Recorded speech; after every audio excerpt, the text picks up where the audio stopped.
caractéristique de la ville, se trouve à l'extrémité du môle. C'est un phare bicolore d'alignement rouge et blanc qui donne les passages sécurisés des entrées du port. À mi-chemin sur le môle Saint-Louis, vous trouverez une plaque commémorative du départ du bateau Exodus en 1947 qui quitta le port de Sète avec 4500 survivants de la Shoah à destination de la Palestine.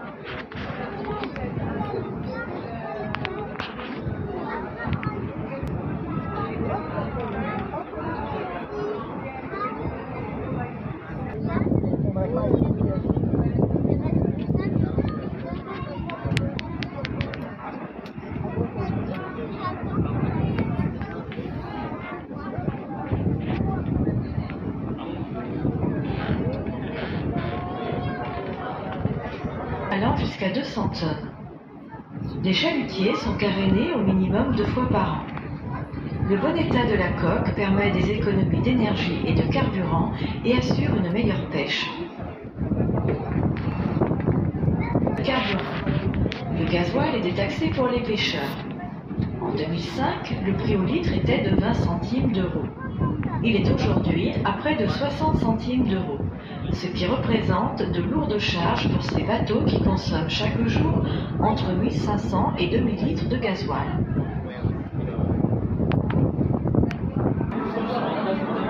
Les mouvements du bateau. Nous allons franchir la passe, on appelle cela le naufrage. Rassurez-vous, le naufrage n'est pas à l'ordre du jour, du moins nous l'espérons.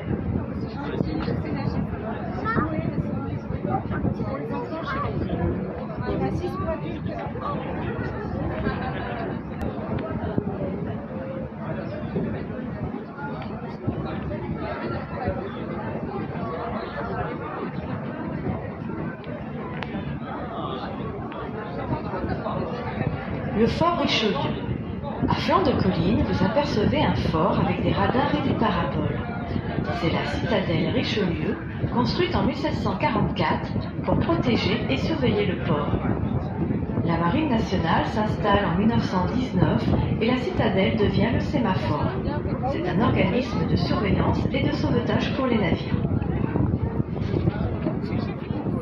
La colline, le phare Saint-Clair avec sa calotte verte, a été achevé le 23 avril 1903. C'est un des phares les plus puissants de la côte méditerranéenne à une portée de 29 000 marins, soit 53 km.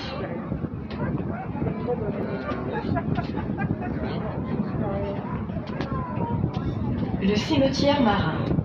En dessous du phare Saint-Clair, vous découvrez les tombes du cimetière marin.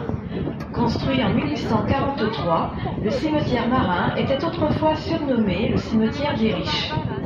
En effet, de nombreux caveaux et tombes sont magnifiques. Vous trouverez les tombes du poète et philosophe Paul Valéry, ainsi que Jean Vilar, célèbre écrivain, acteur et metteur en scène. Quant à Georges Brassens, un poète-chanteur sétois, il repose à l'autre cimetière de Sète, de l'autre côté de la colline, au cimetière Le Py. Le fort Saint-Pierre, le théâtre de la mer. Sur la falaise, un ancien fortin construit en 1710 pour protéger le port. Restauré et transformé en théâtre en plein air, il accueille des spectacles pendant toute la saison estivale, avec pour toile de fond la mer et les étoiles.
station touristique en Méditerranée et reçoit chaque année plus d'1 million de visiteurs.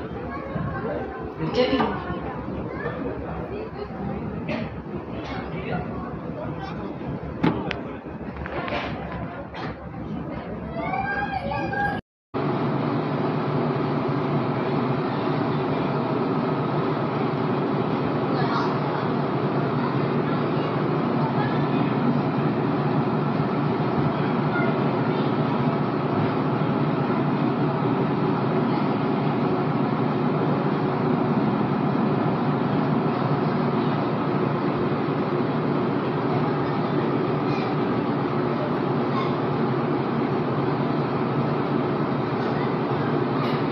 Les villes de l'Étantôt, c'est Sète, Ballaruc, Bouzic, Le Pian, Metz, Arpaillan. Et toutes ces villes font des huîtres et des moules.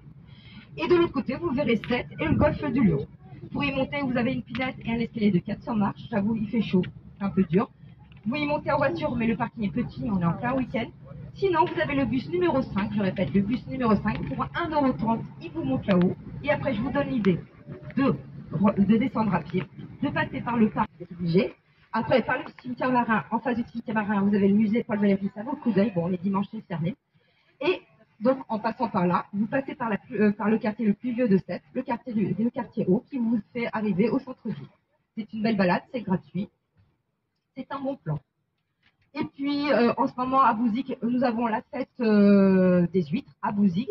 Et ce soir, il y a un concert et un feu d'artifice avec des stands et puis tout ce pour manger, des huîtres, tout ce qu'il faut.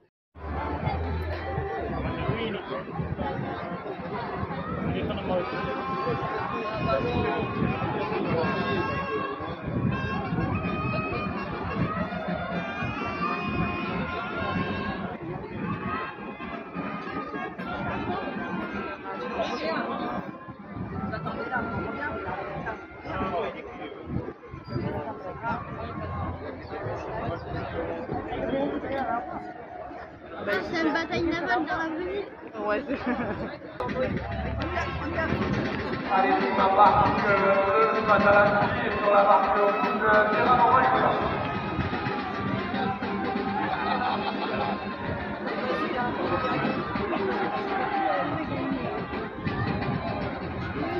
C'est pour qui? Justin, c'est pour qui toi? Bleu ou le rouge? Bleu. Moi aussi.